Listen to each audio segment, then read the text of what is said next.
কি অবস্থা সবার? আজকে একটু গিয়েছিলাম যাত্রাবাড়িতে একটি কাজে। কিন্তু আসার সময় জ্যামের কারণে আমার মানিকদিয়া হয়ে আসতে হলো। তো যাওয়ার সময় ভাবলাম একটা ব্লগ করে ফেলি আপনাদের সঙ্গে। তো আপনাদের সবাইকে আবারও স্বাগতম আমার তৌসিফ ইসলাম ব্লগস ইউটিউব চ্যানেলে।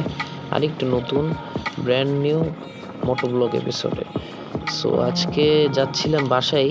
যাওয়ার পথে আমি দেখলাম যে রাত ১০টা বাজে, তখনও মানিকদিয়ায় বেশ ভিড়। মানুষরা বেশ এনজয় করতেছে সবাই সবার মতো। মানে এই জায়গাটা আসলে একটা হটস্পট হয়ে উঠেছে। ঢাকার মধ্যে আসলে তো ঘোরার কোনো জায়গা নেই। আমাকে কেউ বললে আমি বলব Manikdia is one of the best and top notch. এই বিশেষ করে এই মিনি কক্সবাজার যে জায়গাটা, এই জায়গার মধ্যে আমার কাছে মানে সবই আছে আরকি। মাইন্ড রিফ্রেশের জন্য সব আছে। আর কারো যদি মনে হয় যে না বাচ্চা নিয়ে কোথায় ঘুরতে যাব, আমার মনে হয় এখানে এসে পড়তে পারেন আপনারা। বেশি দূর না, অ্যাডজেসেন্ট টু যাত্রাবাড়ি। সো আর বেশি বড় করব না। ভালো থাকবেন, সুস্থ থাকবেন। আল্লাহ হাফেজ। আসসালামু আলাইকুম।